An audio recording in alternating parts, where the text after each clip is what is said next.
And hearing that made me forget how to laugh. I was like, am I doing it right?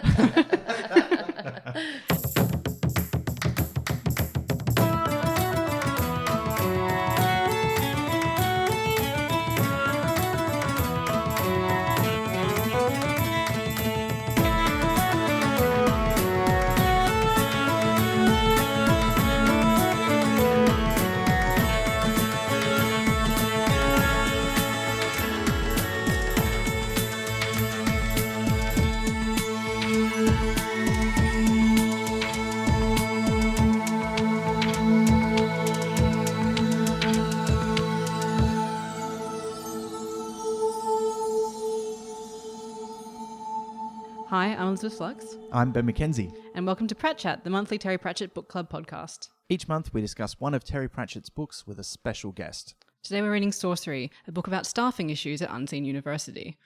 And our guest is comedian, author and Pratchett fan, Cal Wilson. Welcome back, Cal. Oh, thank you for having me back. I'm very excited. Oh, it's so good to have you back. Has it been an exciting time for you in between episodes? It has. What was really lovely was rereading Sourcery and going, oh, God, I'd forgotten how much I fell in love with this book. Because this was your first one. This was my first one in a bargain bin. It was like $5 or something. I was put off by the cover because it's the really booby one. But I still, for some reason, picked it up. And yeah, I was like, oh, man, it's so funny. Yeah, I'm excited. I'm excited too because I started with The Colour of Magic. So Rincewind was my first, Discworld protagonist. And I miss him. It's been a long time. Yeah. So it's nice to come back to him and read this book. So I'll read the blurb. Excellent. There was an eighth son of an eighth son. He was, quite naturally, a wizard. And there it should have ended. However, for reasons we'd better not go into, he had 7 sons. And then he had an 8th son. A wizard squared. A source of magic. A sorcerer. This I like about the blurbs for the early books is that they're not necessarily funny, but they sound like great fantasy adventure. Yeah. And it all begins, like it really begins where it says it begins, doesn't it? Yeah. Because it's the wizard, Ipsilor the Red, standing on a beach. They never say where the beach is.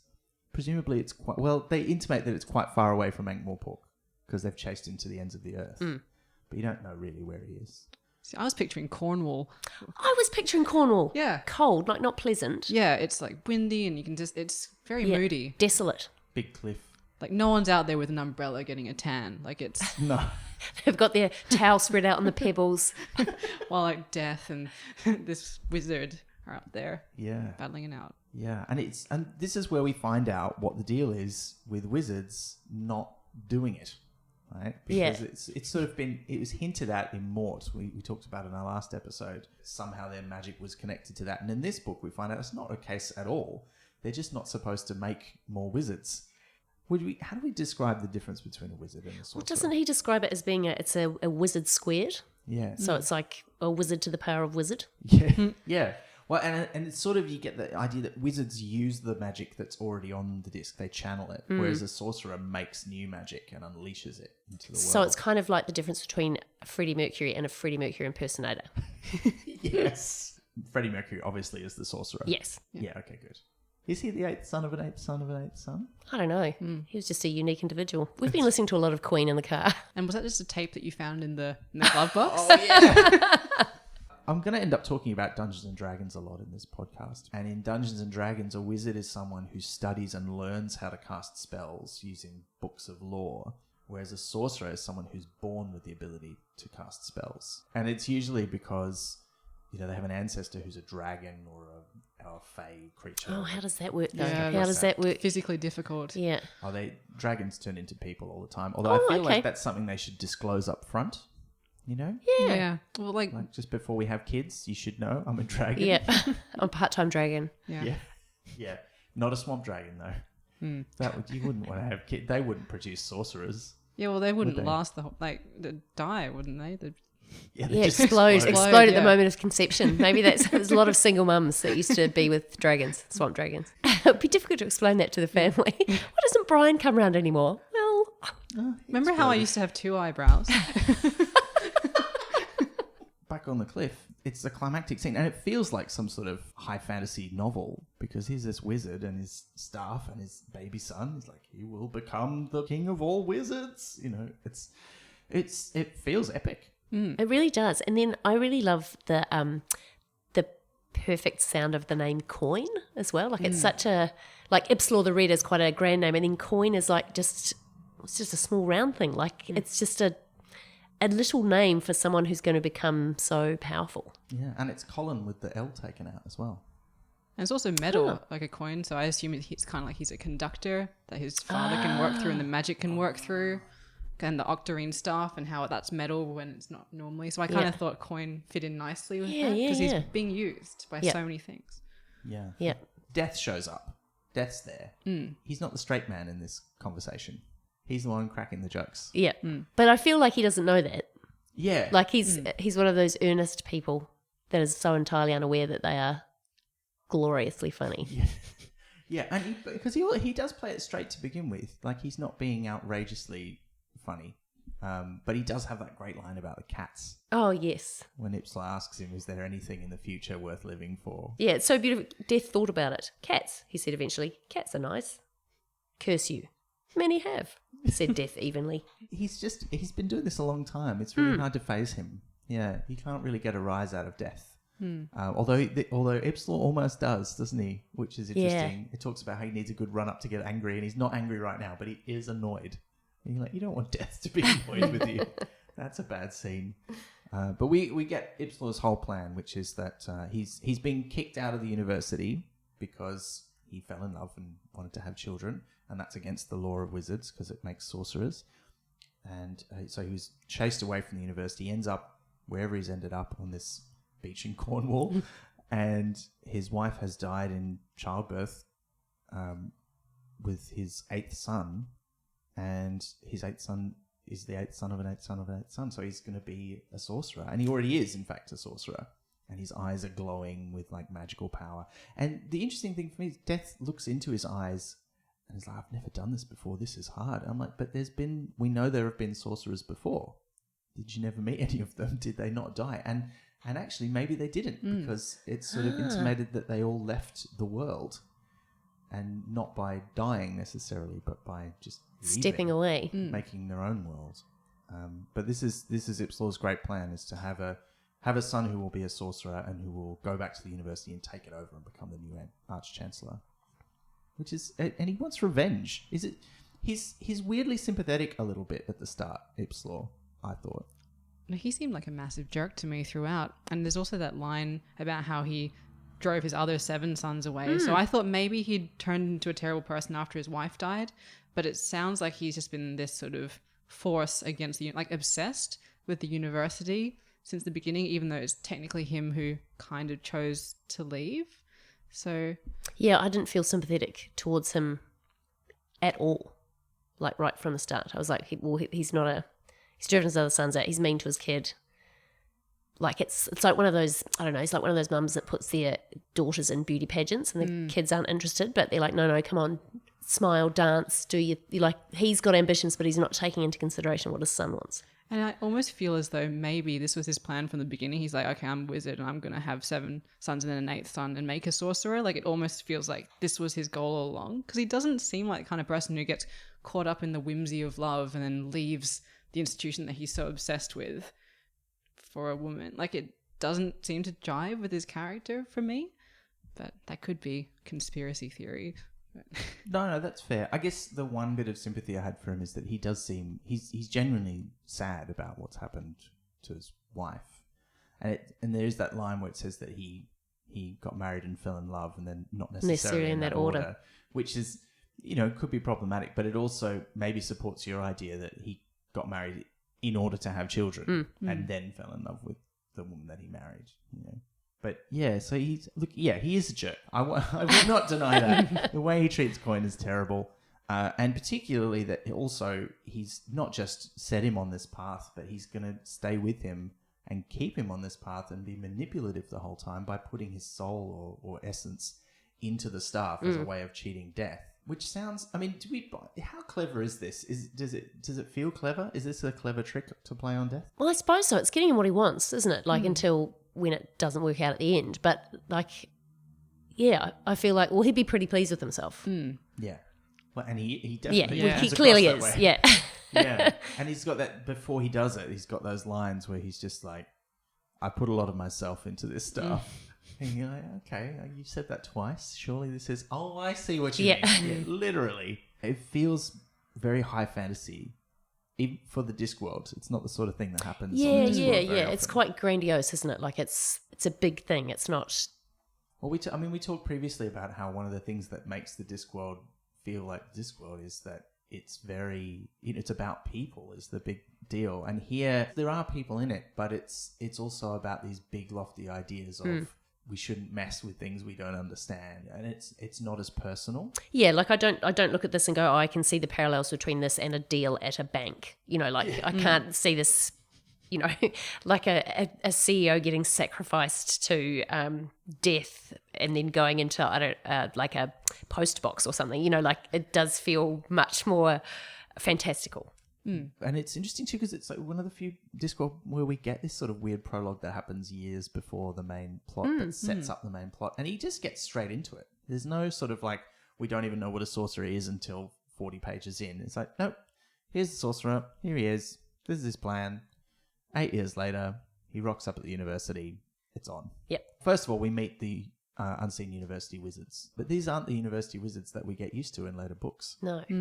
They're very different. They're much more like the wizards from the first couple of books, where they just all want to kill each other in order to ascend up the ranks. Yeah, they're a lot more uptight, aren't they? Yeah. Like, really, the librarian's the only one that carries through, isn't he, to the other books about the university? Yeah, that's right. I mean, there's a lot of wizards who get named in this book and then we never hear of them again, which is probably for the best considering what they get up to. Yeah. There's some Dungeons and Dragons stuff here too, because they talk about the levels of wizarding. There's like 8 different levels. Oh, right. And in Dungeons and Dragons was the game that invented the concept that you have a character that you create, and then as they have adventures, they accrue experience points, and when you get enough of them, you go up to a higher level.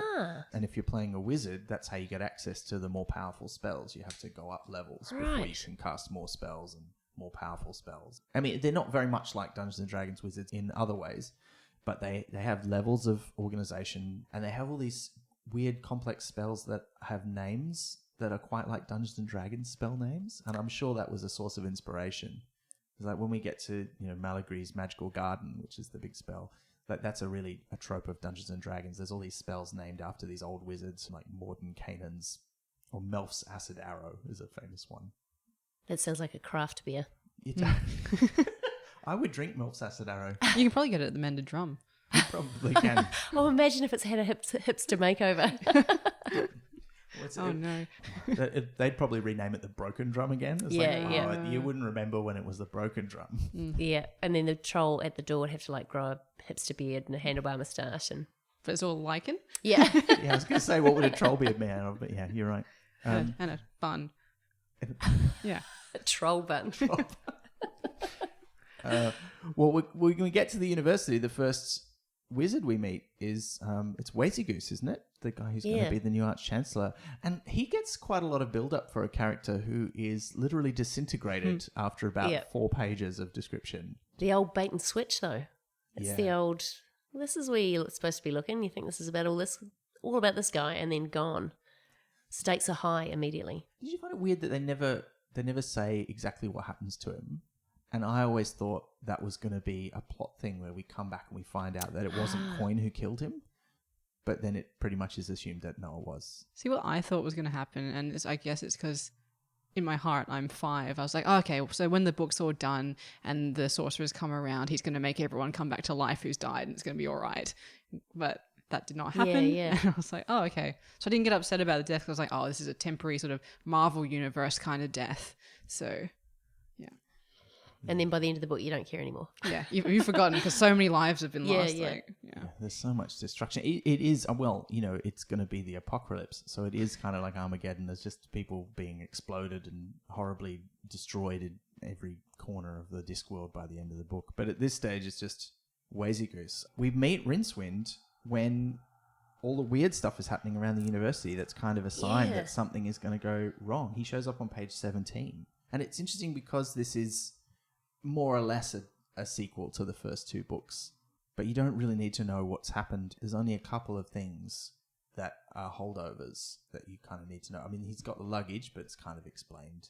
And Yeah, I didn't. When I read it and when I reread it again last night, actually, I was like, "Oh, I don't care where the luggage has come from. He's just got the luggage." Like, Yeah, and it doesn't matter why Rincewind can't do magic. Like, it's no, just I'm funny just that like, he's he's a just wizard an who's crap. idiot. Yeah, Yeah. He's the worst wizard ever. It's like he's below level Yeah. 0, which is great.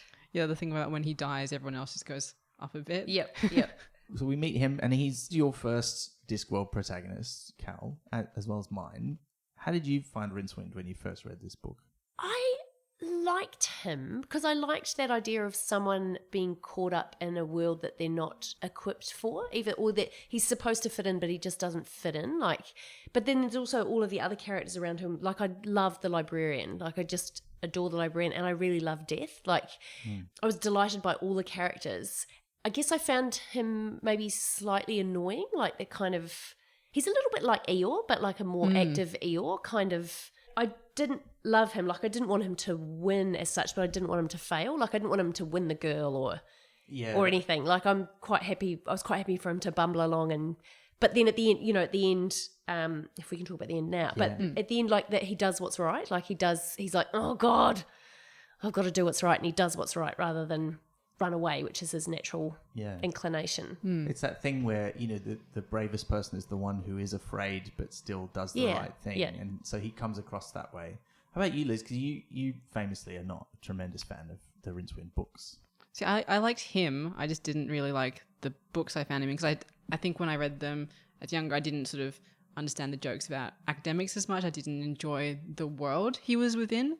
And I found actually reading this one, I sort of headed into it with, I guess we're going to get through this Wizzard book and then we'll get on to the good ones. And then I was very pleasantly surprised by how much I enjoyed this one and how much I'd forgotten. So yeah, I found him charming because he's not set up for the things he does. But that sort of summed up really well in the bit where he's asked to go on a perilous journey. He's like, is there either going to be exotic creatures? Is there going to be danger? And she's like, yes. And it's kind of the moment to be a hero being like, I'm going to head into my destiny. And instead he picks up his hat and goes, very well, like, good luck finding someone to do that because it will not be me.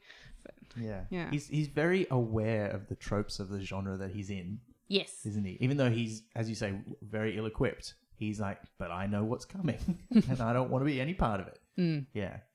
So I found him very interesting, but Pratchett sort of said that he felt he kind of run out of things to do with a character who is an out and out coward and also doesn't care if people know he is. Yeah, and I can kind of see that, and I think there's a reason why he doesn't come back that many times. As much as I love him, I can kind of see, well, where do you go next with him? And maybe you've done everything you can, because some of his stories, they feel like his part in them is pretty, not repetitive, but similar. He plays a very similar role in all the books that he's in. Yeah. And I guess if there's no internal conflict between I'm a coward but I don't want anyone to know, if there's no stakes, if it's just like, oh yeah, I'm shit scared and I don't care if you know that I'm scared. Yeah. And also there's the whole, this sort of tension between, he doesn't want to do anything except be a wizard, but he is terrible at being a wizard and will never get better. So he can't advance in power or status or skill either. Yeah. So it's like, well, where does he go? How does Rincewind change and evolve? And I love him, but I kind of, when I was rereading this book, I'm like, I'm really enjoying this, but also I can see why maybe you don't write 20 books about Rincewind. Maybe there's only 5 books in him. Yep. And we've had those 5 books and they were pretty great, but that's really it. Whereas, someone like Vimes, he can get promoted, he can get married, he can have children. He's living a life that we can see changing and evolving, and his priorities change, and he's got a past that sort of catches up with him and all that kind of stuff that Rincewind just doesn't have. Yeah, and also I suppose because he's a wizard, there's no relationships that he can have. Like, there can't be past girlfriends or there can't be pursuit of love or anything like that. The saddest thing I feel about leaving Rincewind behind is that the luggage doesn't get to show up again, because I just love the luggage. Yeah. I love how much the luggage sort of kind of loves him, but not quite. Like, it's because it's angry and mean, but it's just like, I can't do it alone. I gotta. Yeah. It made me think of my old cat. Like, it made me think of like how he was just really grumpy, but he loved you, but he'd also bite you, but was just cranky and horrible, but still wanted to be with you. It does sound like the luggage. Yeah. and when we meet the luggage, like a cat, it's curled up sleeping on top of a wardrobe. Yeah. Yeah. You know, which is, of course, where all luggage goes to hibernate in between uses. Yeah, there's such a nice relationship between the two of them, even though one of them isn't really even a person. Yeah. Fun note on the luggage. Ever since rereading Sourcery, I've gotten very bad luggage envy, which means I look at my own luggage, see that it doesn't have legs, and get real angry. But we meet them both at the start because they're aware of the magical disturbance going on and they're starting to get a bit freaked out. And Rincewind goes to talk to the bursar, Spelter, and Spelter's like, there's nothing going on. You're just imagining it. Have a sherry. It'll be fine. Yeah. Very, very, very British thing to do. It's just like, don't make such a fuss. Just drink some bourbon and you'll be fine. Not bourbon. That's not a very English thing to drink, is it? English redneck? Yeah. Oh. Because he's supposed to be cowboy-y, isn't he? Who? Spelter, isn't he? Like supposed to be? No, that's Carding who's the cowboy. Is it? I kind of merged them into the same character with different personalities in my head. Oh, well, see, but one of them has a tragic end and kind of a bit of a redemption, and the other one is just a jerk the whole time. Just an ambitious jerk. But it's Spelter doesn't get a lot of personality. His kind of whole thing is that he's a bit bumbling and and he has the wizard's ambition, but that's not. It's almost like that's at odds with his actual personality as the book goes on. Which is a weird thing because we keep getting told wizards are like this, wizards are like this, wizards are like this. But then we're also told wizards are just normal people in a way. Yeah. But I guess they're not normal people. And it's actually one thing that's never addressed in the books is whether all wizards have to be the eighth son of an eighth son. Ah. We never find that out. Or whether you have to be born a wizard or whether if you really want to, you can just go to the university and study to be a wizard. There's no talented muggles kind of. Yeah, but I can't imagine that Rincewind is the eighth son of an eighth son. It's a lot of big families. That means a lot of big families. Yeah. And there's wizards in other places on the disc too. But the Unseen University is very definitely like the head school and focal point of wizardry for the whole world. Well, sorry to jump back to Spelter. They said he was tall and wiry and looked as though he'd been on a horse in previous lives and had only just avoided it in this one, which is why I imagine him as sort of like a cowboyish, American-looking guy. Which is why I was like, with the sudden draw, that's why I sort of thought the arms were like he was kind of like a Matthew McConaughey type. Oh, right. Yeah, that's really interesting because when you said cowboy type, I immediately thought of Carding, who's like the one who's like more like he feels like a black hat kind of cowboy character who like would just like be quick on the draw with a spell and destroy someone in the street. Like an Oklahoma kind of like the musical, that kind of cowboy like rides around his farm, sort of like just on the cusp of it becoming part of the whole. I'm just going to recount all of Oklahoma if we're not careful. So, but yeah, that kind of musical fun with a southern drawl. Cowboy. Yeah, right. Yeah, that's what I imagined. Okay, I mean, I can dig that. That's cool. But yeah, so we meet Rincewind, we meet the luggage, and then we meet the librarian after we briefly encounter Spelter, because that's where Rincewind goes next to say, hey, what's going on? In fact, actually, well, that is where we first meet him because they're in the library together, aren't they? Because that's Rincewind's position now since he's come back to the university after his previous adventures, which we'll get to in another podcast. He's now assistant librarian because it doesn't involve doing any actual magic and mostly involves in our first scene where we meet them running around trying to catch books. And I love that. I've always loved magic libraries. And this may have been the first one that I really read about in fiction, but I feel like books of magic were always a thing that captivated me. And I love this scene in the library and all the stuff with the books because I love books. So all this stuff about ancient volumes that need to be taken care of and they love you back. I loved all that stuff. Yeah, and all the ones having to be chained and, you know, they're sort of flapping around up in the rafters and there's the sex magic one that has to be kept in a vat. Like all of that. But it's funny, like reading it and thinking about it now, I go, oh, like there's all those parallels from Harry Potter of like, you know, they get their magic bestiaries or whatever from Hagrid and you have to be able to catch the book because it's quite vicious. Like I'm sort of going, oh, it feels like there's lots of echoes. But then is that just fantastical books as a whole? Like is that my knowledge of the whole genre isn't, like does everyone have magical books that bite back? I don't know.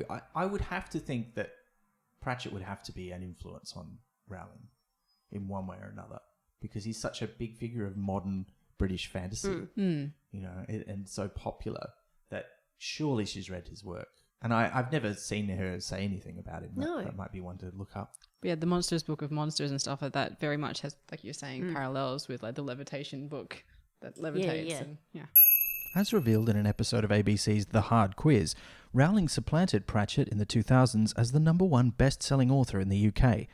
While Rowling's thoughts on Sourcery are unrecorded, we did find this in an interview with Pratchett in The Age from 2004 when he was asked if Rowling was a good writer. "I have never actually been asked that question." With a marked change in vocal tone, he says, "I think of her as a good and competent writer, a phrase that I would apply to myself as well. I am being political simply because I am painfully aware that not you, but plenty of people would love Pratchett slams Rowling as a headline. I've given what I consider a true answer." And then all the magical animals that are just regular animals that because they live in the university now are all weird, like the bed bugs and the cockroaches and the rats. I loved all that stuff. Yeah, and I also love the description of the librarian. Like, Pratchett loves to describe him. And I'd love this description of him as he had a face that only a lorry tyre could love. Like, it doesn't even really make sense, but it's such a beautiful... It's so evocative. Yeah. If you've ever seen an orangutan, you know exactly what he means. You know? And I like the image of him like seriously going around looking after the books, calming them down, running a finger down their spines, and then just sort of realizing something's up and then just burying himself in a blanket under his desk. Yeah. Like that's just there for him to do. And I love that he has had this magical thing happen to him where he's become an orangutan and he's just gone, oh, this is much better. Like I can't think of him as being previously a person. Like I feel like he's just always the librarian in that form. Yeah, and I think because that does happen during the first couple of books, and I think when we go back to read that, it's going to feel really weird. Yeah, that's right. Meeting him before he's an orangutan, that'll be really strange. When he still has life's questions pressing on him and not just wondering where the next banana's coming from. Yeah. There's another beautiful description of him as despite looking like a hairy rubber sack full of water. Yeah. That's the one that always sticks in my head, actually. That and the one about like how his arms are like an angle poised lamp with a massive like because they're so long and they just can smack you through a wall. I don't know that it's entirely why I love orangutans so much, but it's clearly a big influence because that's always whenever I go to the zoo, those are the guys I want to go see. Yeah, they're so good. But then they go and have a drink while they're worried that something weird and magical is going on, which means they're not there when Coin shows up at the university and bursts in during Spelter's speech and demands that he is going to be the new Arch-Chancellor. And there's that whole sort of the showdown where he talks to the wizards and they're all like, who is this small boy? Because he's only 8 years old. Like he's a tiny kid, but he's a sorcerer, so he can best them all with magic. And that scene's it's intense. Like it starts off a little bit funny and then it gets more and more. And this book does this a lot, actually, where something starts off as a fairly weird and ridiculous situation, but it escalates to kind of horror and death. Yeah, and he doesn't muck around. Again, he's not mucking around. Like he comes in, he wipes out a couple of people and then changes the Great Hall into... Yeah. Just redoes the architecture, like does a Selling Houses Australia remodel on it. Yeah. I was really shocked, actually, because you're saying, he just kills people because he demands to, another powerful wizard show him some magic, and this guy casts, Malagry's magical garden, which is a very complicated spell, but it just conjures like a tiny garden, and then he casually makes the garden fill the whole hall and puts all the wizards inside it, and then undoes it. And he goes, well, that was quite good. Now I will do some magic. And he just points at a guy and just obliterates him. And it's not even, there's no explosion, there's no nothing. Yeah. He's just vanished him is the word. And you're just like, oh, that's harsh. And that guy... Oh, that's Bilious. I don't know that we'll bother using names for most of these wizards because most of them die. And they certainly never come back. Is Bilious the one who it says, unfortunately, is the one who thinks he can speak to children? Yeah. Because we've all met people like that, haven't we? They put on the voice. Oh. And a bit of a lean as well. Yep. Yeah. And children see right through that. They do. Yeah. They do. Even Coin, who has not had a regular upbringing. But yeah, he does. He remodels the whole place and makes it his own. He takes over, there's really no question that he's going to be in charge at any point. No one can really do anything about it. It's just that the couple of wizards that we've met are actively complicit in that. Yeah. So we get Carding and Spelter, who are both... Well, Spelter, who's the first one to say, maybe we should just let him be Arch-Chancellor. I do like that the person advocating for a child to be head of the university is called Carding. Like... because he definitely doesn't even have a bit of a beard. He won't get away with it. No, he's 10. Yeah. But He could if he wanted. He's a I sorcerer. suppose he could, couldn't he? He could make himself older, presumably. Although, no, because isn't there that thing where the You wizards go do back, change you themselves? try, and then you go back. But Yeah. none of the magic that they're doing works well on anything that is already inherently magical. And I think the intimation is that wizards are inherently magical. Yeah. So they can change someone else into a lizard or a frog or whatever, but they can't make themselves younger or fitter or not permanently. Presumably, another wizard would be able to do that to you. Well, I don't... Oh, well, see, this is... Yeah, that's interesting. Because if you can disintegrate another wizard, Or turn them into a lizard. I mean, the patrician's not a wizard, but... Yeah. or is he? No.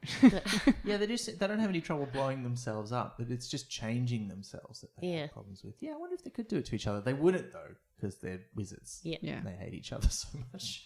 Or at least they are viciously, competitive. Yeah. Yeah. Can I just say, in amongst all of the things he does, like he's killing people, he redoes the thing that disturbed me most on a weird level was him making the Ankh water clear and nice. Yeah. Because that to me, I was like, oh, he's really changed the underlying structure of Ankh Morpork because the water is now water.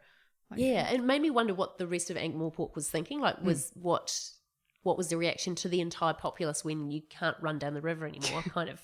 You're trying to dispose of a body and Yeah. you can still see it. Or you're just washing it, you know. Yeah.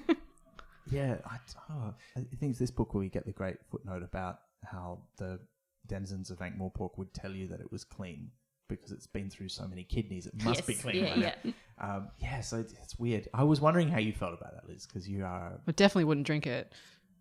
after it was purified. Yeah, because something's happened to it. Like, Yeah. It's not natural anymore. yeah, it's like fluoride in the... No. I'm more suspicious of the clean water than I am of the dirty water because at least you know what you're getting in theory. Like, it's what you expect. Yeah. To get back to Coin for a second, when he shows up, he's kind of a weird blank slate character at this stage. Like, he doesn't really have any personality. If he's got any personality or trope about him, he's the creepy kid character. Yeah. Like in The Omen or one of those films where there's like a little kid who's got ultimate terrible power, and it's that fear that what would a child do if they could do absolutely anything. But then he doesn't do any of the things that you imagine a child would do because he's doing what his dad's spirit in the staff is telling him to do. So he's a bit of a weird He's character. quite detached too, isn't it? Like, we're sort of like, oh yeah, that's interesting, now I'll do some magic. Like, it's not... Yeah, there's no element of playfulness to him. He's not enjoying any of it. No.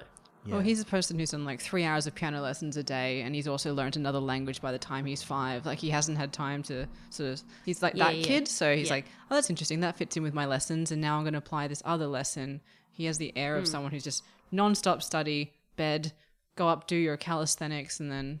Don't disappoint your parents. Yeah. And this is where they've put him on the stage to do the thing that he's been training to do. Yeah, and he's just like, well, I've got to just go through it, do all the things. I've got to be an evil wizard now, and he's nailing it, but his heart's not in it.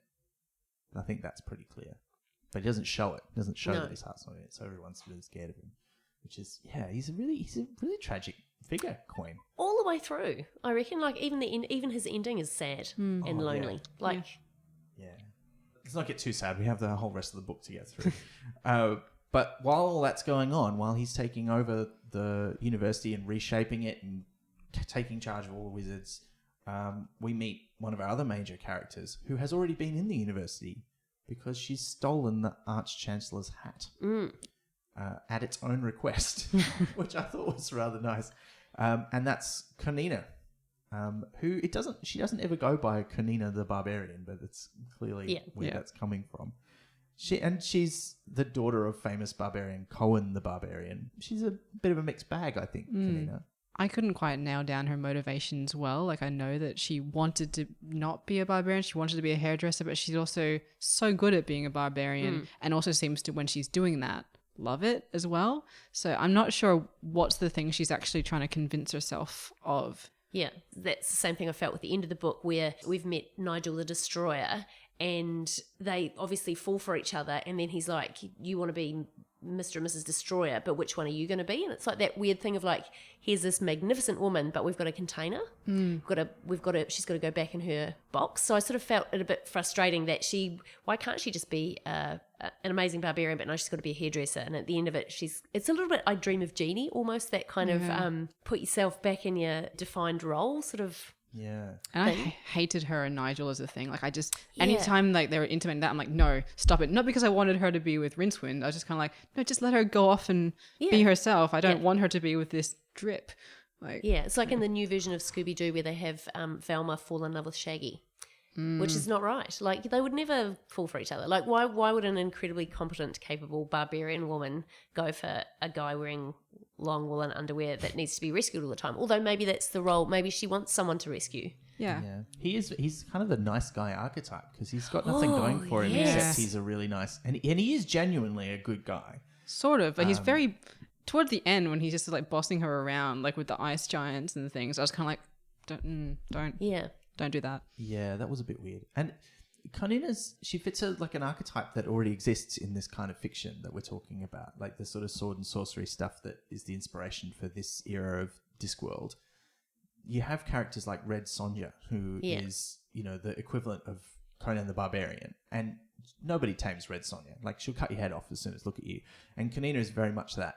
And it's interesting that she herself is the one who wants her to go back in the box. Like, she never tells Nigel, and he never gets to see who she really is. She hides it from him on instinct, and she's nervous around him in a way that she's not around any of these other men that she meets, who she's quite, she'll just stab them and throw them over her shoulder. She doesn't need them. They're not any threat to her. And then as soon as she meets this guy and she's a bit, suddenly she's like, he can't find out who my dad is or what I do. Like, I've got to, what if he talks to me? And it just felt like, I get that it's played for laughs, but it did feel a bit weird. Yeah, and I totally acknowledge that it was played for laughs and it's a juxtaposition and everything and a reversal and all that. But I was still like, can't she just do a thing? Yeah. I just guess my thought is, what's her relationship with Conan the Barbarian like? Is it a weird parallel of that where she tries to be like his little girl when she's around him, and so like maybe because we don't see her around other barbarians. No, but then she does mention that he's taught her how to go through booby-trapped corridors and stuff. So presumably they've had a relationship, like they've had a... Yeah, and he's encouraging that side of her. Yeah. But not necessarily. It could be like, here's how to protect yourself if you find yourself in a scenario, because that's all he can impart. Yeah, right. So we don't know if he's gone, okay, I'm going to train you to be a proper barbarian, or if it's like, I must protect my girl, my little... Yeah. Girl. So like, I would really have loved to see what her relationship with her father was like, to see if that's kind of why she was like that with Nigel. Maybe it's interesting too that she doesn't work as a traditional barbarian. Like, she's not going out and just killing people and taking their stuff. She's become a master thief, where she steals things without having to get into fights most of the time. And of course she has all of the tropes of the lady not wearing much clothing in a sorcery novel, It's but they do get given a mission, which Rincewind tries his best to get out of. But no avail. They have to take the Arch-Chancellor's hat across the Circle Sea to Clutch. And we talked a little bit about Clutch in the Mort episode. In Mort, I think it gets used in kind of the same way that people say Africa, when really they mean a specific country in Africa. And here, we find out Clutch is a whole continent, and Al-Khali is the place where they're going to go, which is clearly the sort of Arabian Nights, place on the Discworld. Which again, it felt a bit like Dungeons and Dragons, because you have all these different settings for your games to occur in Dungeons and Dragons, and they made lots and lots of different settings for it that covered all the different tropes, and they had their Arabian Nights style one, which was called Al-Qadim. And this reminded me of that. It's like, they've started off in their traditional fantasy city-state, and now they're going to go and have their, Arabian Nights style adventure across the sea. And also what I found interesting about this one was the way that there are we're constantly crossing to three different settings. So you kind of swap backwards and forwards. Like, it's not as linear as some of the other books, I think. Yeah, there's a lot of parallel threads going on. Because it rarely has that many, I think, going on. There's usually and he usually has kind of an A plot and a B plot. And here there's like an A plot and a B plot and sort of a C plot. And a D plot of like the Four Horsemen. Yeah, but which I did love. I loved that. Yeah. Oh, they're great when they show It up. never really was a reason. No. It was just great.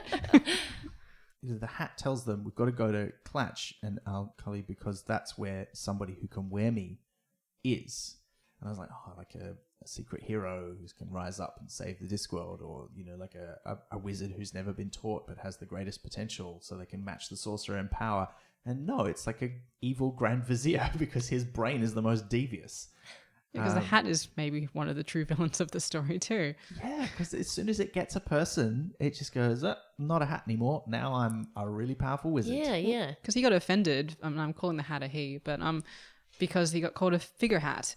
And so he's like, oh, well, I'm not going to be called a figure hat. I'm going to go become like this thing that can wreak havoc on people. And you know, and like when the thief steals the hat and is frozen, and Rincewind accidentally shatters him, like there's no compunction or worry. I guess it's that thing of like, if you are like a god, then minor details are unimportant. You know, like you're kind of looking at the overview, so you don't care about the little people. It speaks in cliche villain talk too, because when the thief gets shattered, the hat says something like, "Thus die all enemies of wizardry." And you're like, whoa, okay. There's evil overlord written all over this hat. And the hat talks in italics like a villain in another book. Like the gun. Oh, Yeah. I hadn't thought of that. The objects of evil throughout the Discworld Yeah. speak in italics. You could have a whole collection of them. They're all creepy as. Yeah. One of the horsemen speaks in italics too. Yeah, which one Don't was they? It's Pestilence speaks in italics. Yeah. Yeah. I went back and reread the bits with the horseman in it later because I thought for a while that you never heard Famine speak. And I thought that was maybe because he was always stuffing his mouth with the peanuts from the bar. But no, he does speak. So, yeah, that's another thing. But yeah, when they get to... How do we feel about Al-Khali? Because it is... I mean, it wears all of its influences on its sleeve. Like, it's very much Arabian Nights. There's so many Aladdin references in it. It's ridiculous. And it feels fun. But there is also that thing where the characters keep talking about how, oh, this is where foreigners are. And this is like, you know, this is different to at home. Which is, sometimes it gets close to being a bit on the nose there, I think. Yeah, and I also felt there was lots of references to the bad stuff that was going to before Konina. There's lots of kind of veiled rape threats, kind of. Yeah. They're not rape threats, but, you know, like there's that veiled thing of like, oh, you're going to get it kind of thing, which It's just is of its time, I guess. But yeah, it was just kind of... yeah, it's like, Yeah. I guess this is from a time when we all thought this was amusing. Like, Yeah. Yeah, and they keep making reference to Seraglio without ever saying what it is. And I was like, I'm not sure I remember what it is. I had to go and look it up. Yeah. But then they try and make it cutesy because the Serif's Seraglio is just for having women tell him stories. Yeah, but then he's also using the language of a creepy old guy, but it's about narrative and not sex. Yeah. So it's still using that same gag. Oh, gosh, I sound like a humorless old battle axe, but No, But the way just- he treats it as well is it's like a bad thing. So like, Yeah. if his intention is that it's a bad thing, like, is the thing he's doing then bad based on his motivations? Like, yeah, like he knows he's doing something creepy kind of thing. yeah, because the way he acted throughout it. But yes, Yeah. it was still funny. It's just Yeah, I mean, because the other way to read that is like he knows he has an unusual kink, and he's a bit nervous about talking about it, which is it's a more charitable way to read it, I suppose. And then by the end of the book, he does find someone who's really into it, yeah. or who doesn't even know that. They're like, sure, if that's what you like, I could do that. Yeah. And he's like, really? And I felt weird about him as a character. Because he's just he's very hard to connect with. He's not very down to earth at all. Like he comes from massive riches. I love Rich's that his name is- creosote. Yeah. and they don't say like where his riches come from is from the lamp, but they don't say, well, did you just wish them into existence, or did you wish yourself a whole fleet of slave ships and take slaves? Because that's a whole thing that happens in this book as well. They talk about slaves a lot. And you're like, yeah, which again is a trope of that sort of Arabian Nights story. But nowadays you read it and you're like, would we write this story the same way now? Yeah, it's interesting, isn't it? It's interesting stuff that you wouldn't even think of, but then rereading it as you go, that kind of stands out a little bit. I kind of love that he's like the embodiment of the girl from Pulp's Common People, because he's trying to do a little with a lot. Like he's got so much money, but he wants to live like the common people. He doesn't really know what that is, so he's just living this luxurious life that he thinks is simple. But then as soon as it's all taken away from him, he just gets really sulky. Yeah. Isn't he? And just Because he wants more sobers wine. up. Yeah. Yeah. Because that's Yeah, that's right, because he spends most of his time drunk as well, and writing terrible poetry because he just does not have the capacity. They're all references to like classical poetry of various sources. It was like the Vogon poetry of classics. Yeah. It's just horrible stuff. Yeah, so they meet the Serif of Alkali. They get captured, brought to him, and they have already stolen the hat, which was taken by raiders who attacked the ship when they were sailing across the sea. And they have it, but they don't really know what it is until Rincewind kind of lets slip that it's very important, at which point the hat starts talking to the vizier and eventually convinces him to put it on. And I feel like that's at the point for me that the hat's like, oh, you're the bad guy because you don't care what's going to happen to this man. Like that's, and Rincewind is doing the thing against his own better judgment of going, don't do it. Yeah, the hat ends up no better than Coin and the wizards at the university, who've all become, bloodthirsty, wanting to control the whole world behind him now that they have all this power that they didn't have before. And the hat does exactly the same thing. The sorcerers wizards show up in Alkali and he defeats a few of them and then says, you can join me or die. And they become the two most powerful wizard towers that get erected and start shooting at each other with intercontinental ballistic magic missiles. The most homicidal game of Monopoly. Yeah. You built your hotel and then you built your wizard tower. Yeah. Yeah. I also love the tower thing. It's like termites or something. Like they build, like wherever there are wizards, there'll be a tower that kind of... I saw it like a video game in my head where like there's like a map of the Discworld and then once you'd like accrued enough resources, suddenly this tower appears on the map and like just magic starts flying out of it at you. Yeah. On the topic of towers, though, I just found one of the saddest images of the book was like a sleepwalking Rincewind trying to make his own tower on the beach. I was like, oh, you're going to do a terrible job. Yeah. And he's been through so much by that point because when they're stuck in Alkali, like he gets thrown in the snake pit, which is where he meets Nigel the Destroyer. Yeah. The snake pit with one snake. The snake pit with one snake. Trying to avoid eye contact. Oh, and that bit where like they decide they're going to throw him, because first of all they're going to throw him in the tank of spiders, but then the guard's like, we'll run out of spiders. Yeah, he's like, put him in the shark tank. He's like, no, it's only one shark. Yep. He's just eaten. Or whatever the joke is. And it feels like, again, it's a bit Monty Python-esque, but it's a lot of fun. But then, he meets Nigel. And once all of the magic starts going, Rincewind does some magic by accident. Yeah, because there's so much magic around him, isn't it? Like he's kind of tapped into the residual leftover magic. And he literally says, look, it's a lot more complicated than pointing your finger and saying Kazam. But as he does that, Kazam, he melts the wall away. And something similar has happened to him sort of before in the books. But still, it's a very unusual event for him to actually cast magic. And he is sort of a bit flawed by it and doesn't really know how to react. And then he's been through having to convince them all to run away and realizing the hat is such a villain. And then they're all, just saying how awful wizards are. And he's going, I'm a wizard. And there's that, because the tower scene is sad. The other scene that's sad is when he's like, what do you think's going to happen to me when everyone realizes that wizards are evil? They're going to come after me. And Nigel's just like, you idiot, just take off your hat. No one will even know you're a wizard. And he's like, what? Yeah, sorry, I don't know what you mean. Yeah. I can't get my head around it. What? Yeah. And it's that, because this book, more than any of the others, I think, just has that thing where he is so certain of his identity as a wizard. It's like the one thing he has. And he talks about, there's a line where he says, I had absolutely nothing and they took that away from me. And it's so sad. It's such a weird, sad way to define a character, but it just gives you so much sympathy for him because I think we've all had a dream of something, or we felt like in our soul somewhere we were something, or we aspired to something, but we just didn't have the opportunity or the talent or whatever to make it, and we can all identify with that in one way or another. But also I have that thing of like, I hope I'm not one of those people that doesn't realize they're no good at what they do. Because you see those people that are really dedicated to their passions, and you're no good, but they just keep on. I think that's a fear at the heart of all comedians. Yeah. We all have that fear, don't we? It was just like, do people really think my jokes are funny? And like, we could always just go and get a real job, and you go, I can't get a real job. I have no skills. Yeah. That's what I do on that thing. Yeah, I suppose being a wizard is like being in show business. Like the thought of not being in show business, I had one friend that really wanted to be a park ranger, but he just couldn't get out of the entertainment industry because he felt it would be too much shame if he left the entertainment industry. It's like, no one cares. Just go be a park ranger. Like, But there's that kind of glamour of it, I suppose, that you Yeah. go, but everyone wants to be a wizard. Yeah. Yeah, they have hats with sequins on it. Yeah.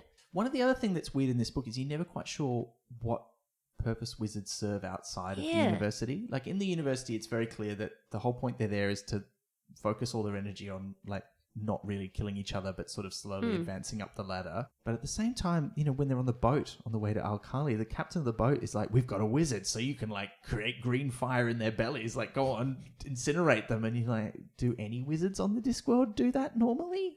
They can cast spells, but it's not clear that they actually go off and have adventures and zap people. Yeah. Because you never meet any wizards like that. You meet people like Cutwell in Mort, who's really bad at magic as well, or the university wizards, who are rather more fond of big dinners than blowing things up. Well, the stories probably trickling down from the great mage wars and things of what wizards used to be able to do. So just probably the idea of old time wizards has seeped into like songs and stories and stuff. So people would just associate them with that rather than this sort of tame group of brandy drinking, fire sitting guys who just chill at Yeah. university. I suppose it's a little bit like the royal family. You know, like they're not terribly useful, but everyone adores them. Not everyone, but, you know, everyone adores them. And when they come out, everyone's really excited. Yeah. Particularly they get excited when they have children.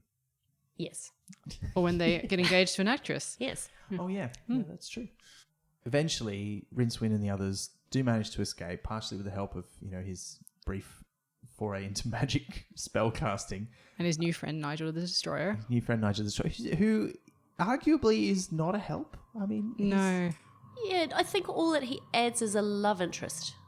Yeah. He's trying to learn to be a barbarian hero out of a book, which is just such a weird thing to do. But also, he refers to it as the manual, and this is yet another Dungeons and Dragons reference, because like the books that you used to play the game are, you know, the monster manual and the player's handbook. Right. And it feels like this is the equivalent on the Discworld, written by an actual barbarian hero. Here's how to be a barbarian and what powers you need to have. And it's even got, he mentions later, a wandering monster index in the back. And wandering monsters is a thing from Dungeons and Dragons, where if you go into a dungeon and you're looking for treasure, the dungeon master can roll on the table and just a random monster will show up for you to fight, just to add a bit of extra excitement and danger. Yeah, so they managed to escape to the beach, but only by going through a whole series of death traps into the treasure room of the Serif's palace, which I found this is real echoes of Men-at-Arms and the Fool's Guild. Yes. Yes. The funny annoyances and then the great block of stone Yeah. at the end with laugh this one off. Yeah, just like, I'm going to lull you into a false Yeah. sense of security. It's just silly traps. Now you're squashed. And I also love that Nigel was so light that he didn't set any of them off. Like, I did love that as a gag, that he got through them all because his weight wasn't enough to trip the... Yeah, How's booby that traps. why? Right. yeah, because it doesn't describe him as looking like a toast rack. Yeah. Yeah, he's not your typical barbarian material. It's not sure where he got the book from. Like, he bought it, but I don't think Cohen sold it to him personally. No. I visualise it in my head as being like, you know, on the back of comics, you used to get those kind of Charles Atlas, whatever, 98-pound weakling, and just 7 days I can make you a man now and doing Rocky Horror. But yeah, that kind of thing where you send away for the book to train yourself to be a muscular person, not a weakling. Yeah, definitely. But he's made a good fist of it. Like, when he does the sword play later on, it's really impressive, apart from the fact where he lets go and it ends up in the ceiling or whatever. How did he end up in the snake pit so quickly as well? Like, what has he been barbarianing? I don't know. Yeah, I don't know. It's been 3 days and he's already in the snake pit. Like, he's done something. And he's clearly not from Alkali. Like, he seems to be from somewhere Yeah. closer to... Somewhere that requires him to wear woolen underwear, long johns. You get it, like, if you could... I mean, I don't know that he ever says, but you get the impression he's from somewhere like Lanka, like up in the Ramtop Mountains. You know, the kind of place where Mort is from, or where the witches live.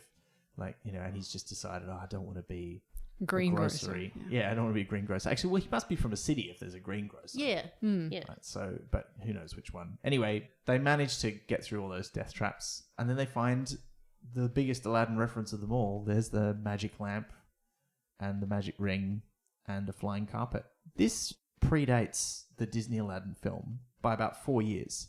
And the genie in this book has got a lot of stuff going on that's a little bit like the genie in Aladdin. Like, he's not as outrageous, Yep. but the idea of the magical creature that comes from some other realm is going to be connected to our world. Yes. Because he's a yuppie from the 1980s. He's got a cell phone.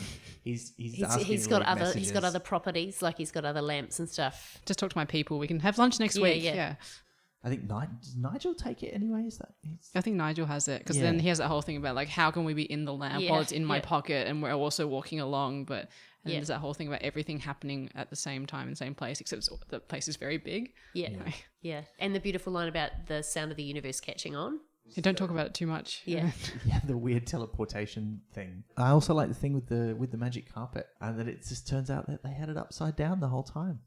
And they had to tell it to go down to go up. It reminded me of, like taking a hook turn.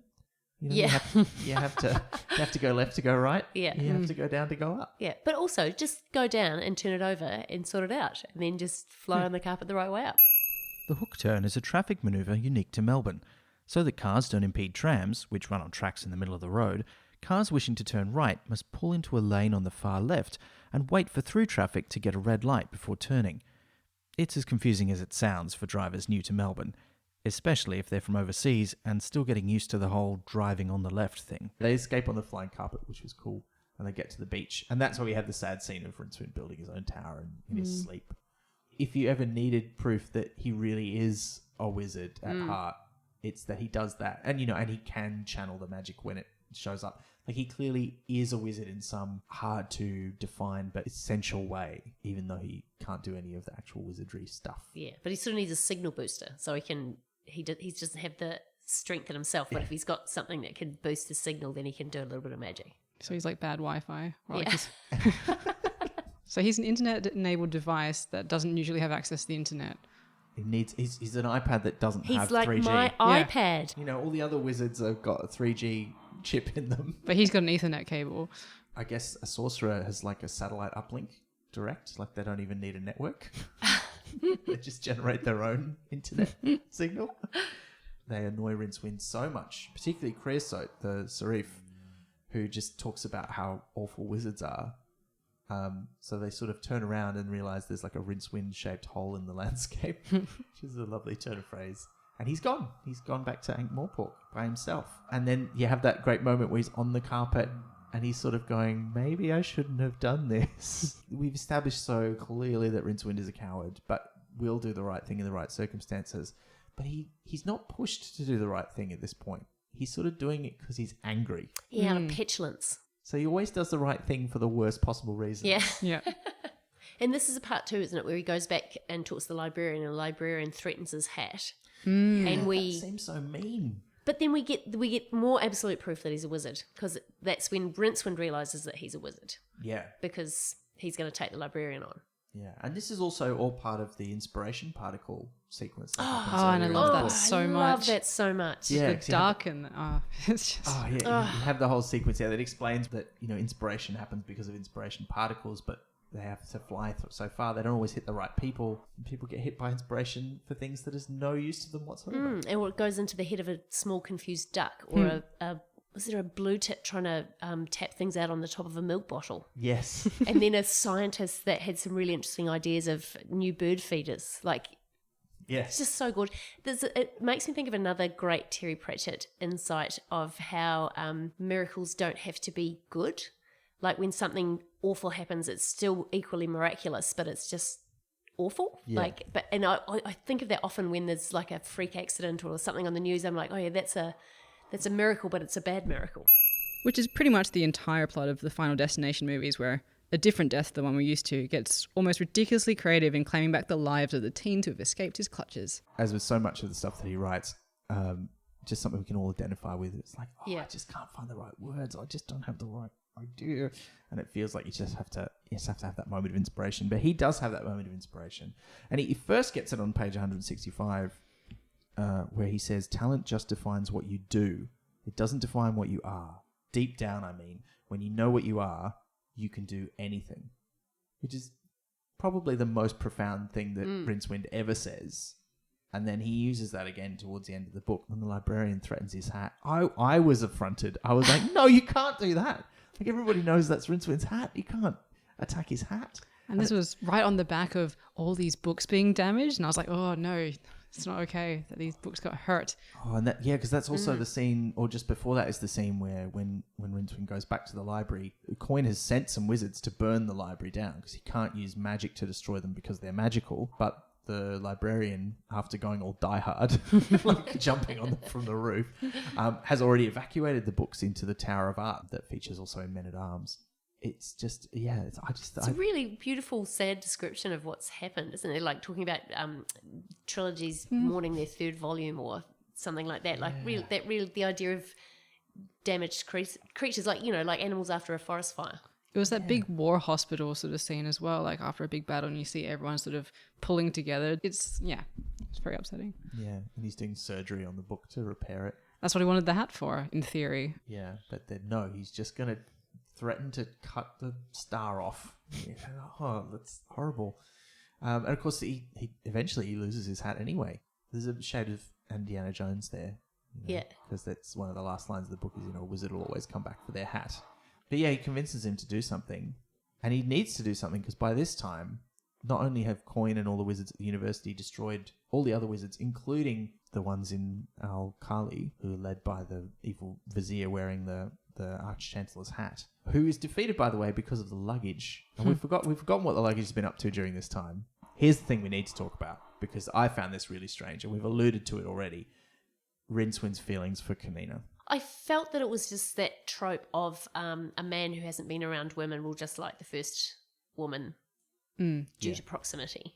Yeah. But that the luggage echoes his feelings because presumably they have such a close psychic bond. Or maybe she's just so fantastic. Maybe that's generally what it is. She's a bombshell barbarian. And that is who the luggage would go for as well, because he's kind of like this tough luggage. Well, he does see her kill a lot of people, and I think that's what would win over the luggage. Yep. I say he. It's not. It's so weird, right? The luggage doesn't even have a face. Rincewind has that awkward sort of conversation with it. Where it's like, she's a woman and you're you're made of wood. It wouldn't work. And you're like, and there's the bit where she's sitting on it when she's admitting to Rincewind that the thieves have stolen the hat, and she's sort of studying it and picking splinters off it, and you get the impression that also the luggage is enjoying that in some way, which is a bit weird. But she tells it to go away. She gives it a kick and says, get out of here. And then you don't sort of hear about it for a while. And I felt like we kind of just it just got forgotten about until it shows up drinking. Yeah, like it's sulking elsewhere. But eventually it kind of gets past that. And this, again, yet another Dungeons & Dragons part of the book is the luggage's adventures trying to find them after it's gotten drunk as it goes through the desert and it gets attacked by all these basilisk and weird alligators monsters. And Dungeons & Dragons is full of weird monsters. Like the monster manual is part monsters from fiction, part monsters from mythology and folklore, and then part just weird stuff, a lot of which was made up because one of the original writers had these little plastic toys that he was using as miniatures in his game, so he just made them into monsters. This is like those mythological monsters just attacking it out in the desert, and eventually gets back to Al-Khali and distracts the hat-wearing vizier at just the wrong time so that he gets blown up by the magic from Coin, which means that they are the winning wizards in the new Mage Wars, I guess. Sounds like a reality TV show. Mage Wars. And the luggage is like the intruder who's dropped in the 7th episode just to mix things up a bit. And that means there's only Coin and those wizards left. He sort of goes, now we rule the whole world, and some idiot wizard says, well, except for the gods. And that's why when he goes, well, no, we have to be better than everybody. So I guess I'm going to have to trap the gods with my amazing magic powers, which he does, and that's what triggers. And I love this phrase, the tea time of the gods. Tea time of the gods, and the start of the apocalypse, and the beautiful sequences with the 4 horsemen. Yeah. Oh, yeah. Or the 3 horsemen, or the 3 pedestrians of the apocalypse. Yeah, 1 horseman and 3 pedestrians. I had remembered War as being a woman, and then I realised that was from Good Omens, where she's female in that, but in this one, it's a dude. And there's no pestilence in. Maybe they all got fired because of this. Yeah. You can't even keep your horse. You can't have the job. You didn't make it to the apocalypse. You're just drinking. Yeah, well, I do like the idea that it's coming, guys. So we'll just get together and we'll have a drink beforehand because we haven't seen each other for a while. Well, the other ones seem a bit more human than death in their way. Like only one of them gets italicized speech. Well, they're all parts of life, aren't they? Like war, famine, pestilence. Whereas death is what's outside of it. Yeah. Yeah, that's He's like, true. suppose like having Christmas drinks with your boss. Like he's got to go so you can enjoy yourselves. Like he's got to put his head in and go, have a great Christmas, everyone. Hang around for a bit, and then he leaves it, and then you can all relax. Because that's where the others end up. That's where Creosote and Kanina and Nigel end up. And so they steal their horses. It's one of those narrative coincidences that you just don't question because it's too good. I think you don't question it because the rest of the book is clearly not based on reality. You know, like, Well, that's true too, yeah. It's just so bonkers. You're like, yeah, this is fine. yeah, of course that would happen. And yeah, the Tea Time of the Gods, the early books talk about the gods in a very different way to the later books do. There's a pantheon of them, and they're very kind of Norse or Greek in their feel, even though they have, unique names and weird sort of looks. And they're kind of a bit of a mishmash, because you have Ofla, the crocodile god, and Blind Io, who instead of being like Odin with just one eye missing, he's like, you've got no eyes except for a bunch of eyes that float around his head. But they just get trapped in a little thing, and then the ice giants come, and that's so Norse mythology. Except that they're riding these glaciers like bulls or something. Yep. And Nigel in his arrogance is like, I can talk to them, that's fine. And he's quite dismissive of Kanina through all that. Yeah. Yeah. This is when it all sort of falls apart for me, where I'm like, I don't like that guy. Yeah. That part of it is a bit weird. Like, those characters almost feel a bit superfluous. Yeah. And I think for me, this is one of the things where it felt more like the really early books than the later ones. And one of those things we talked about before is it doesn't concentrate on the people. It throws a lot of characters and a lot of situations at you in fairly rapid succession. You never really get to know any of them deeply. You don't understand their motivations very well. The only one you spend a lot of time with is Rincewind, and I think that's why he's quite sympathetic in this book, because you just don't really care that much about anybody else. Also, they travel all over the place. We don't stay in one place, and there's no change that happens to that place. So like in a book like Men-at-Arms, it's about Ankh-Morpork and the Watch, and by the end of it, both Ankh-Morpork and the Watch have changed. And I guess in this one, like Ankh-Morpork changes like with the river and things like that, but it's put back. Yeah, it just gets at changed the end. back. It just gets changed back. It's like a sitcom or a Star Trek episode, where everything's got to go back to the status quo at the end. The only person for whom things have significantly changed is Rincewind. Obviously, everyone who's died, but we hardly knew any of them, so it didn't really matter. It's kind of the opposite of Men-at-Arms in a way, where there's that one death that really has a lot of weight because it's a character that you've grown to know and love over the course of the book. And then in this one, there's just people getting disintegrated left, right, and center, and you just don't care. And then Rincewind gets like lost at the end, and it's sad because that's the bit where we're getting to at this point. And so those other characters who are doing this other thing and talking to the ice giants, it feels like they're just there so we can get a bit more of the ice giants in, and they can do their mock Viking accent, which is hilarious. But then it all comes down to Rincewind and his half brick in a sock. When he's decided he's going to face Coin, he sits on the carpet and he's about to go, and then he thinks about it for a second, and he gets up and he sort of takes his sock off and scrambles around for a brick, and then he's like, right, now I'm ready. And he's a real child of Ankh-Morpork, that's how he knows how to fight, is with whatever's at hand, scrappily in the streets. And then he goes up to face him. And I felt this was more, when we were talking about Mort in the last episode, we were talking about how the ending of that felt a bit like rushed. Yeah. Like there's this big battle between Mort and Death at the end. It felt like it was a set piece that he wanted to happen rather than a natural conclusion of the narrative. Whereas this feels much more earned in a way. Because it's not even really a fight between Rincewind and Coin. No, and I think it's the first time you see Coin being a boy. Like you see Coin having a child's response to, there's a funny man with a brick and a sock. And where you see the father's cruelty again. Which Rincewind then uses later. Yeah. And you know what happens to boys who are bad. Yeah. Yeah, that was harsh. Horrible. And obviously all of us went, oh. This poor child's like the last 10 years of his life. Yeah, he's just been manipulated into becoming this magical force to enact his father's revenge for something that he has no part in and doesn't care about. And there's that great bit when Rincewind finally comes to confront him, where it says he'd heard much about, how the power of the sorcerer and the evil of the sorcerer. No one had mentioned the age of the sorcerer.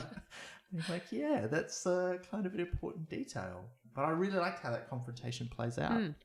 Yeah. And one of the things that cemented for me was what Rincewind looks like, because when Coin reacts that way, I'm like, oh, now I'm really imagining what Rincewind must look like really daggy, and he's got a crappy robe and a crappy hat, and he looks a bit sad and ridiculous.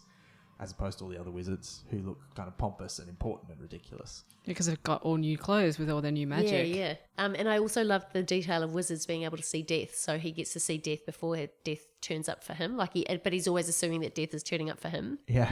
The confrontation on the tower, I feel, sums up a lot of things about Terry Pratchett. And as much as the rest of this book feels more like the early ones, what happens to resolve this story feels so Pratchett.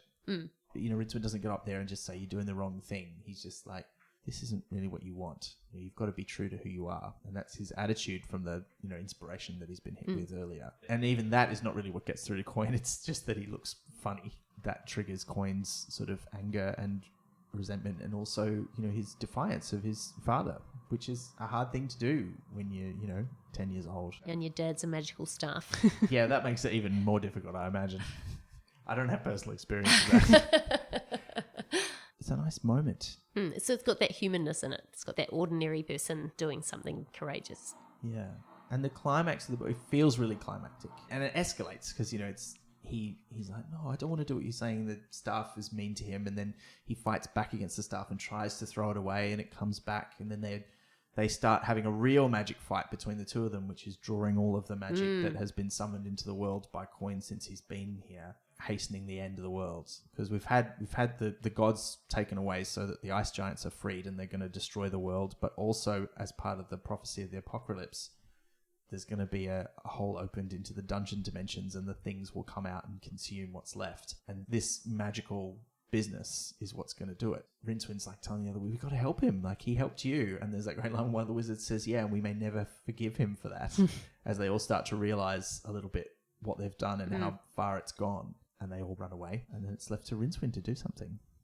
And it's just, he's in the wrong place at the wrong time. It's such a really evocative image of him waking up in the dungeon dimensions and being able to see the split into reality. I don't know, I could picture it so clearly. It's such a horrifying image of being in the dark and knowing that there are things between you and the light, and that if you do the right thing, you're just going to be in there forever. And it's described as like a weird black beach, isn't it? Yeah. And that's really quite an evocative image Yeah, with the sand and the... And it's just been a real book of beaches as well. Like all the climactic points sort of happen on beaches, which is interesting. Yeah, you've got the beach at the start, you've got the beach in Alkali, and you've got the beach here, Yeah. But it's, there's some magic explosion sticks them into there. And this is where he makes his big decision. He's like, Coin, you've got to go back into the regular universe. You can't use any magic to defeat these creatures because it will make them stronger. I'm going to have to distract them so you can go back and free the gods to avert the apocalypse. And all he's got is his half brick in a sock. And he does it. There's a few moments in the book where you see Rincewind's pride come through. He doesn't have much, but he's proud of what he is, even though he's terrible at it. And this is one of those moments where he's like, maybe tell people that I stayed behind. They don't have to build a statue. I was surprised how affecting it was, even though I knew that's where it was going. I knew what would happen in the end. And then and turning Coin away with the, what happens to boys who are yeah. bad, like that To make him go. the necessary evil sort of... Coin figures that out. Like, he doesn't go, I hate you. He sort of, it has the effect it needs to have, but then as soon as he gets out of the dungeon dimensions back into the real world, he's turning around and he's like, we've got to get Rincewind out. And the librarian's like, no, you're not going back in there. You've got important stuff to do here. And just shrugs. The librarian doesn't seem very sad about Rincewind. Well, he's not working on a human plane anymore. Yeah, but I also feel like the librarian's a little bit more zen about everything and kind of figures everything will work out. And then, the fact that he takes the marble with the gods in it and throws it far away, it's like the librarian, I feel, has an overview of things. The librarian wouldn't have been booted out of the genie lamp. He wouldn't have thought too deeply into it.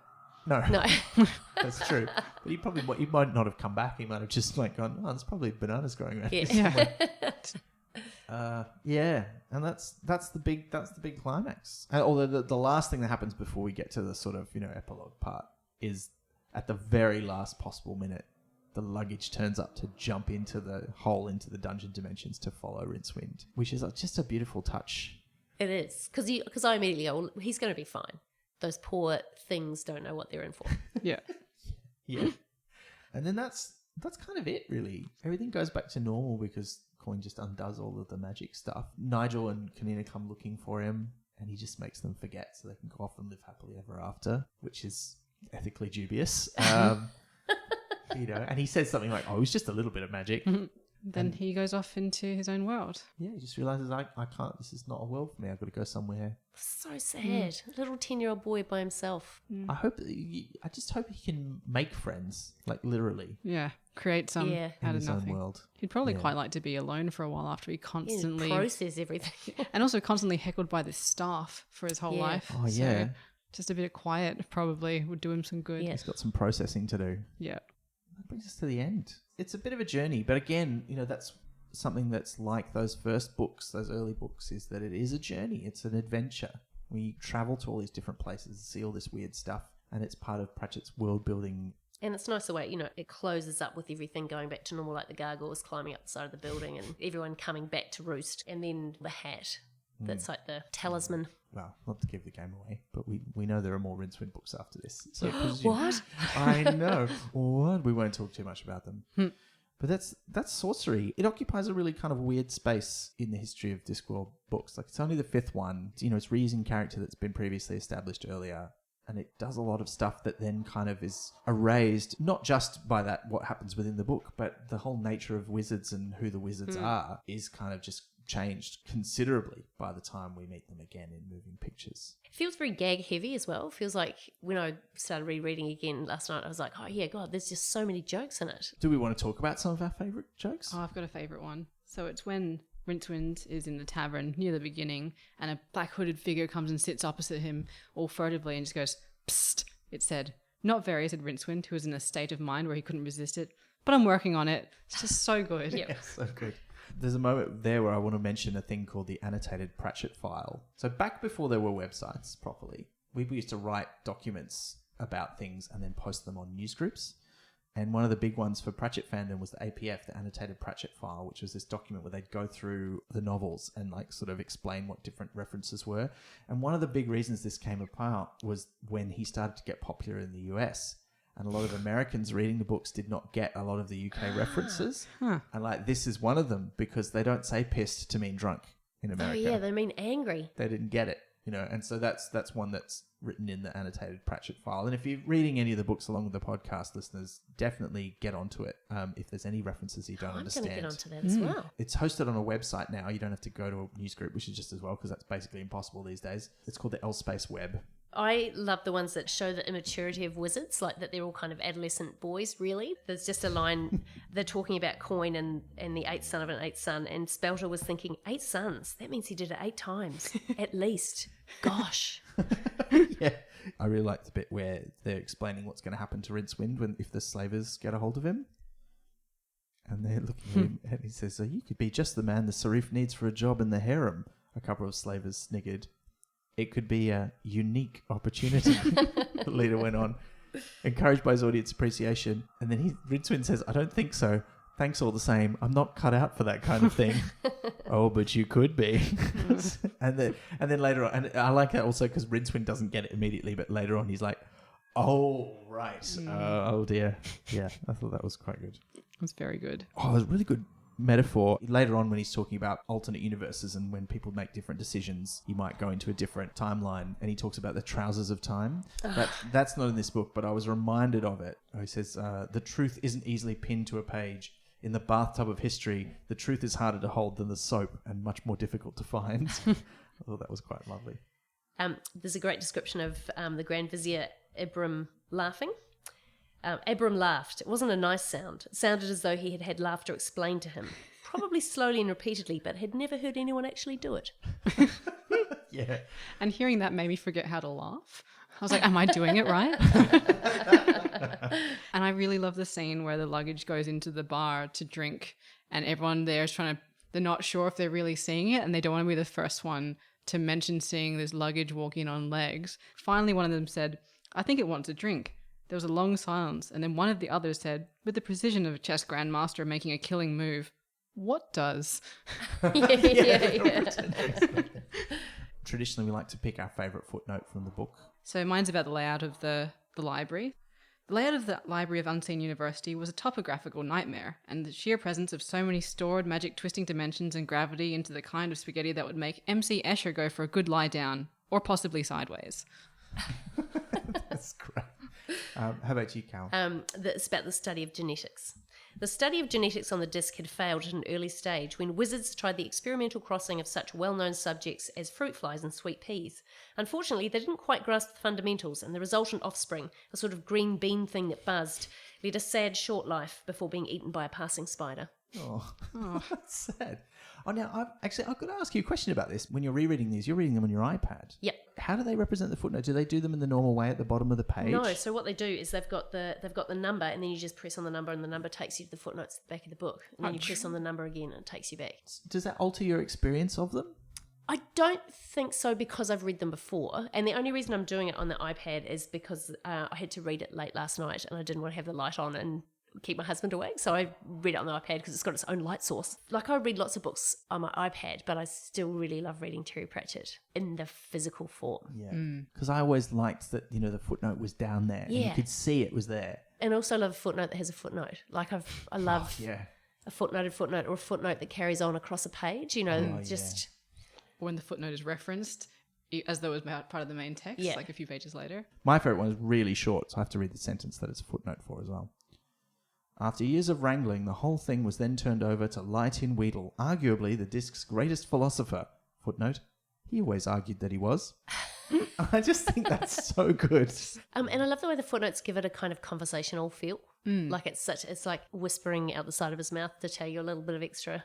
There's just so much story that can't be crammed into the narrative. It's just spilling over the edges, which is just lovely. Well, we've also had some people ask us some questions, which we should get to. Yeah, so many good ones. So we've just been able to choose a few of them. So the first one comes from Steve Mills, and he says, do you think there are any similarities between Unseen University, as it is portrayed in Sourcery, and Hogwarts School of Witchcraft and Wizardry? For example, the Arch-Chancellor's hat and the Sorting Hat. And would you rather be a student at Hogwarts or Unseen University? Definitely, yes. For starters, geographically, because there are points in this book where they talk about how the geography of the library in particular, but also the rest of the university, because it's so suffused with magic, is not fixed. It moves around. Yeah. So it's like the moving staircases and stuff in Hogwarts. So I thought that was quite similar. It's not something I've ever thought of reading Harry Potter, but rereading this now, I'm like, oh yeah, the Arch-Chancellor's hat and the Sorting Hat. Like, they're probably cousins. Like, cut from the same cloth. Yeah. But that said, I would want to go to Hogwarts because they let girls in, and it doesn't seem to be run by such rampant egos as the university, maybe. Well, it's like the equivalent of a high school. Yeah, it's not quite the same. You could do one and then do the other. Yeah. Yeah, you could go to Hogwarts, and then once you've graduated there, you go and do tertiary studies at Unseen University. Yeah. But it's weird, isn't it? Because it's a different vision of how that education could work in magic. Like, the idea is that once you've had a high school level education in magic, where you can do everything, so you don't need any more education. Because there aren't any universities in the wizarding world, are there? People just go on to have jobs in the ministry and stuff, don't they? Yeah, I think you learn on the job. Like, you go into a training program or an apprenticeship. Yeah. Whereas on the disc, the Unseen University is definitely a university. They're all young adult students. And whenever you hear about the students in later books, they're all at least in their 20s. Got another good question from Jodie McGregor, which is, can you tell the wizards apart, or do most of them blend into a homogeneous hairy mass like they do in my imagination? So, yes, they're a homogeneous mass for me, pretty much. Yeah, there were one or two who I was like, oh, you seem interesting. I hope you come back later. And but it slowly dawned on me that I didn't recognise any of the names, so clearly they don't come back. Some of them have similar titles. Like the Bursa, when I started reading this again, I was like, oh, is it the dried frog pills Bursa? But it's not. No, clearly not. And then... it's the McConaughey Bursa. It's the McConaughey Bursa. There's the lecturer in law, who reminded me a bit of, Ancient Runes, or the lecturer in Runes from later on. But he's the one who comes out and says, you can't do this, it's against the rules of magic. And he seems like the most sensible one for a while. Do you mean it's against the law? That's what he says. Yeah. He should be the one riding a horse, clearly. He's got a cool name. And then, he's got two scenes. He's got that one scene where he says, we shouldn't do this. And they're like, we have to do this. He's more powerful than us. And then at the end, he's the one who kind of explains, no, this is going to rip a hole into the dungeon dimensions. And that's about it. Like, yeah, they're not very distinctive. No, later on, I feel like they're much more distinct. Well, you get the cast of characters who are kind of assembled in, I think Moving Pictures the first time we meet most of them. And then they kind of stay the same thereon, and he builds on those characterizations, and they're kind of more archetypes, and there's not as many of them that are significant, but we get to know them a lot better. Yeah. And we've got one from Murphy Peoples, which is, I recently realised I'd always pictured the luggage walking the wrong orientation. I'd imagine legs facing forward along the long sides, but then realised the lock is probably the face. How do you all imagine it? Yeah, I'd imagine it with the lock as the mouth opening and the wide part to the front. Yeah, I always imagine it walking sideways, so to speak. And I think that's partly because that's how, I mean, you look at all the illustrations that Josh Kirby does, and that's how he draws it, sort of. I mean, well, you can't really tell because in his drawings, the feet all face outwards. Yeah. So it's really not clear which is the front. But I always imagined it would walk along sideways because otherwise it'd be a very wide and not very deep creature, which seemed very weird. But then I never really felt that it had a face. But absolutely would open along a hinge. Yeah. So what you're saying is right. That mouth would face the front for me. But also I don't visualise its feet as being human-y feet. No. Yeah, that's weird, isn't it? Because he always draws that with those little weird... Yeah, but like everything's very feet. fleshy. Everything's very fleshy in his photographs. Yeah. So I feel, like I have totally rejected that image of its feet. Well, you know the wheelie bags you get that can wheel in all directions? Like it doesn't have to be just one orientation. I sort of imagine the luggage could move in whichever direction. But I'd picture him walking sideways more often than not and just kind of like looking to one side because it's more efficient to travel with the narrow end forward. Yeah, that makes sense. But like a crab. Yeah. Yeah. There are a lot of pictures where, that's clearly, and it's got a tongue and things. I don't imagine it having a tongue. I just imagine it being a trunk. I think the tongue doesn't, I don't think it's ever described that the tongue sticks out, but I do think there is a tongue described at one point when it eats someone. Not in this book. This is back to Harry Potter again. There's that magical trunk where Mad-Eye Moody is trapped in the trunk, and it's kind of like whatever you need from the trunk, you open it to that. It's different locks. Compartment. Yeah. And I sort of feel that's a little bit like this. Like you can open it and it's got your laundry, or you can open it and it's got weaponry, or the last people at 8 or whatever. Yeah, although it's more or less entirely at the whim of the luggage. The luggage, yeah. You don't get to choose. It also makes me imagine that scene from Beauty and the Beast, like the big battle scene where the villagers all come up to lynch the beast and all of the magical cupboards and things are there to fight them. And there's the wardrobe we've all grown to love who's like helps her choose dresses and things, but this time it's fighting and then it traps someone inside. And like, I sort of got parallels, but they're probably cousins too. So. Yeah, they had a lot of cousins across the multiverse, these creatures and devices, yeah. All right, so I've got a question from Michael Hall, which is, how do you think Mustrum Ridcully was able to rein in the wizard's more murderous proclivities? I was reading about this. There's a theory that the wizards do remember what they did. Like, Coin doesn't wipe anybody's memory, like any of the wizards' memories. Yeah. And the idea is that they all feel kind of a bit guilty about what happened. And I think that kind of works, but at the same time, none of the wizards who were there are ever mentioned again. So it's like the ones that we meet later on get a real free pass because we never see them being involved in this. And Ridcully himself is described as being like away at his aunt's funeral or something while this is all happening. But he was a lot younger as well. It's another one of those instances where quite a bit of time passes on the Discworld, but you're never really sure how much at what point. I don't know. I think that might be part of it, but I don't think it entirely... Yeah.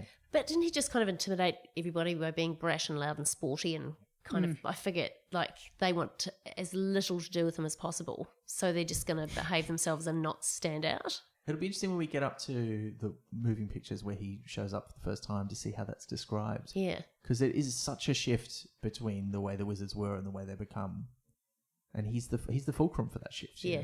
There's always that slightly uneasy feeling that he's like the jock among nerds. Yes, totally. But he's not really a jock among nerds. He's more like the elderly sports master at a private school.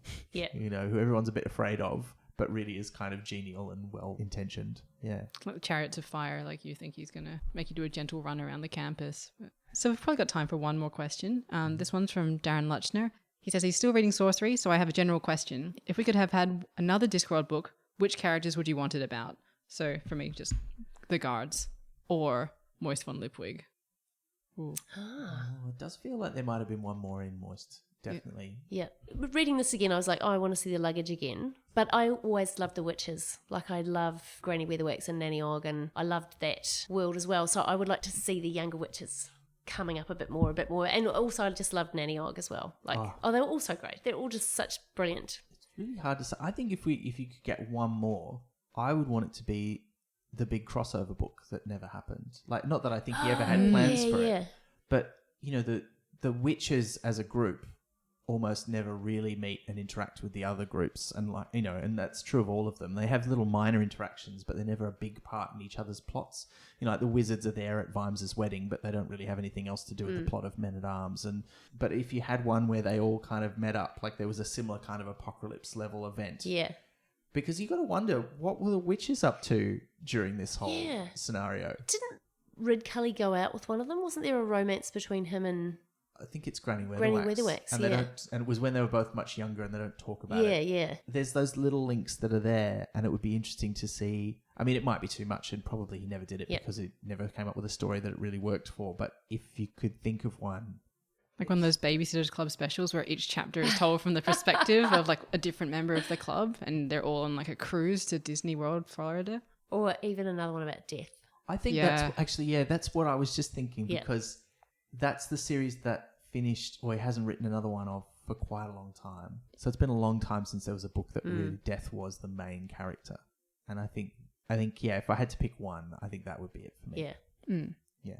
Well, I think that brings us to the end of the episode. Cal, as we record, it is December 2017, and you have a show coming up in the 2018 Melbourne International Comedy Festival. Yes, I'm also at the Buskers Festival in Christchurch at the end of January. I'm in Adelaide at some point during March, and I'm at Brisbane and Sydney and Melbourne. The show is called Hindsight. If you Google Cal Wilson Hindsight, you'll probably find it. I'm very excited about the poster. I hope the show matches up. Oh, I can't wait to see the poster and the show. If you're listening to this in the future, just look up Cal Wilson on the internet. Yeah, on Twitter at Calbo, Calbo. Because you'll be doing a show of some sort at some point. Forever. Yeah, but if you are listening to this contemporaneously, go and see Hindsight at the festival. I certainly will. It sounds like it's going to be great.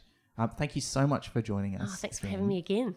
It's been great. We should tell people what we're going to be reading next time. It's going to be Weird Sisters. And we're very excited. We're going to have Ellie Squire on as our guest. Oh, cool. Who listeners you may know better as her alter ego, Clara Cupcakes.